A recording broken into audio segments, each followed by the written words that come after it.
Assalamualaikum warahmatullahi wabarakatuh. Hari ini kita akan membicarakan berkenaan dengan kelapa. Masih terbayang di kalangan mungkin masyarakat kita, kelapa ni bermacam-macam kegunaan. Boleh dikatakan orang kata 1001 kegunaan kelapa. Baik daripada hujung akar dia hingga ke pucuk dia. Kita cuba berbicara dengan berapa banyak kegunaannya. Sedar atau tidak, negara kita hari ini mengeluarkan kelapa sebanyak 536,000 metrik tan. Daripada nilai tersebut, dianggarkan 429,000 metrik tan adalah kelapa tua. Kajian daripada Mardi menunjukkan bahawa berat sabuk bagi satu biji kelapa lebih kurang 35% daripada berat bijian kelapa. Jadi daripada data Jabatan Statistik ni dianggarkan berat sabut saja adalah sebanyak 150,000 metrik tan. Bayangkan kalau sabut itu tak digunakan untuk apa-apa pemprosesan, pasti ianya akan menjadi bebanan kepada persekitaran. Maka atas dasar tersebut, pihak Mardi telah mengeluarkan satu mesin pemprosesan kopi dan juga co-fiber. Dah ada pengusaha yang ambil teknologi ini. Jadi apa yang kita faham, dengan adanya teknologi ini, tanpa sebaran ukuran, tanpa sebaran kajian impak, kita tak tahu apakah impak penggunaan teknologi yang kita jana. Sebab asasnya teknologi itu adalah affordable, available dan capable. Atas dasar tersebut, saya telah membuat satu kajian yang juga merupakan tajuk pembentakan MST ini, iaitu kajian impak teknologi penghasilan ataupun pemprosesan sabut kelapa untuk menjadi kopi dan juga fiber. Kita tengok dari segi dua aspek. Metodnya yang penting kita tengok daripada dua aspek. Kajian ni itu daripada aspek ekonomi, dan juga yang kedua dari segi aspek daya maju. Objektif kajian ni adalah kita nak nilai apakah impak teknologi tersebut kepada pengusaha, yang pertama. Dan yang kedua, dari segi teknologi daya maju mesin tersebut, adakah boleh dikomersialkan secara meluas. Saya tengok dari segi dua aspek. Yang pertama is aspek assessment, dari segi ekonomi. Kita tengok dari segi cost analysis. Yang kedua dari segi financial analysis. Yang kedua kita tengok dari segi impact assessment dia, adakah ada impact kepada sosiologi society tersebut. Dan juga kita tengok dari segi aspek impact kepada environmental, adakah dia memberi impact yang besar kepada alam sekitar, impact positif dengan penggunaan teknologi ini. Okey. Dari segi teknologi impact, yang berapa indikator yang kita ambil kira dah dalam kajian itu, iaitu satunya dari segi indikator pendapatan kepada pengusaha.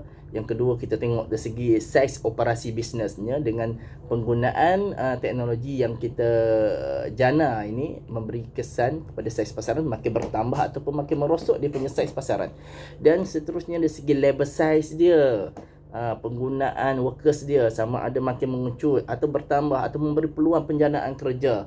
Seterusnya dari segi production volume dia meningkat merosot ke cost production dia, marketing dia macam mana, price harga yang ditawarkan lebih mahal ataupun lagi murah. Dan kita tengok dari segi value added. Dari aspek feasibility evaluation, sama kita tengok dari segi penggunaan cost dia makin elok atau tidak, dari segi profit dia, break even dia, dan juga yang seterusnya dari segi benefit cost ratio. Ini adalah penting ya.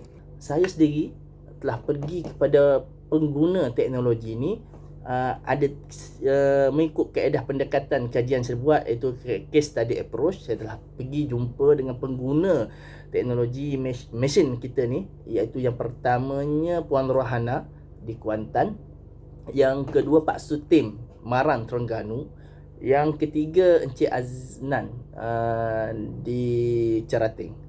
Okey, dari segi daya majunya kita tengok IRR, internet rate return dia 30%, 30%.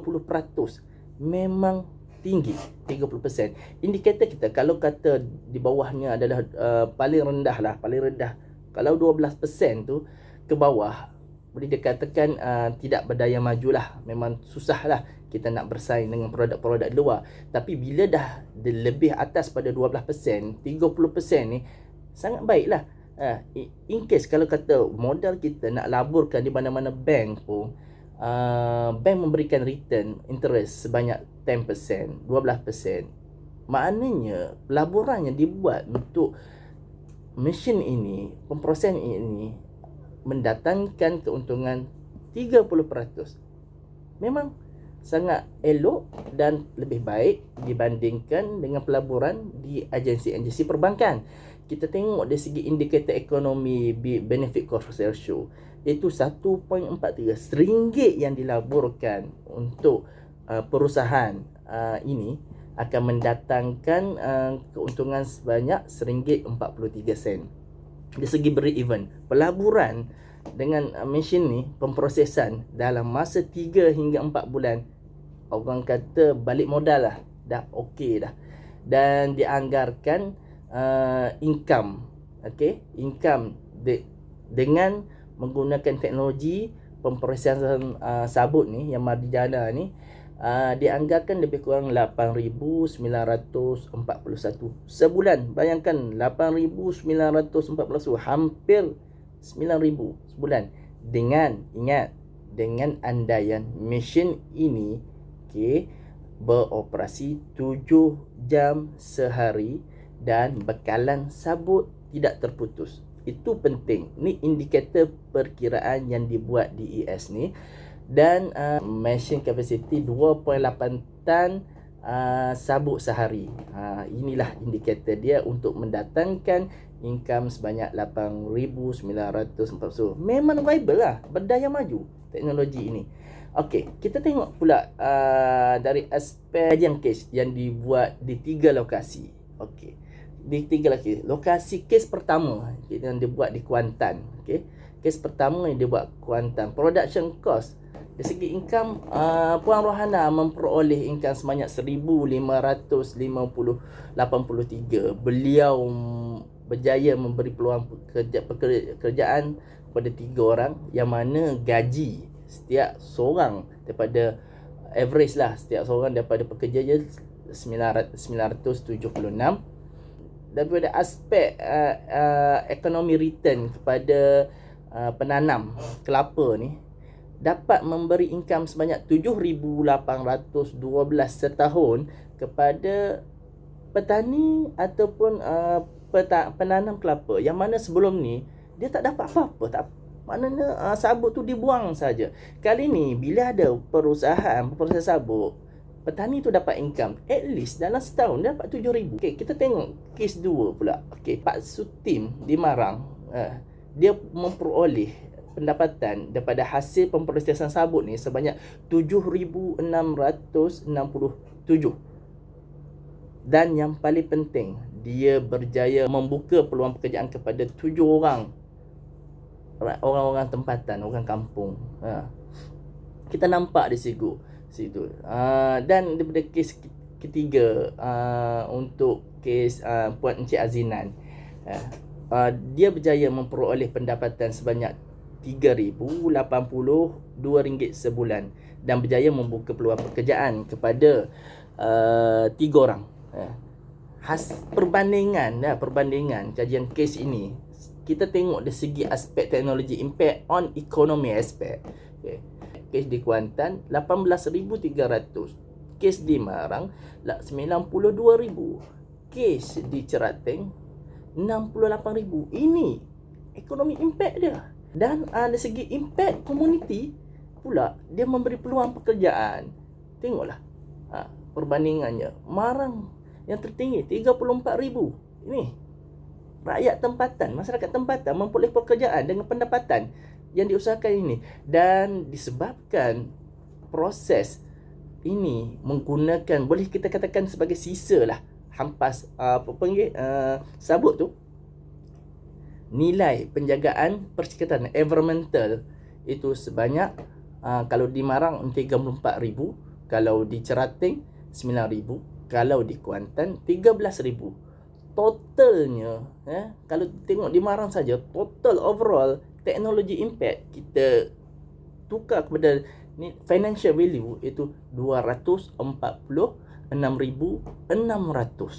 berbanding kes di Cerating 114,000 dan kes di Kuantan 76,000. Campur semua hampir setengah juta. Tengoklah setahun ini tahun indikator 2019.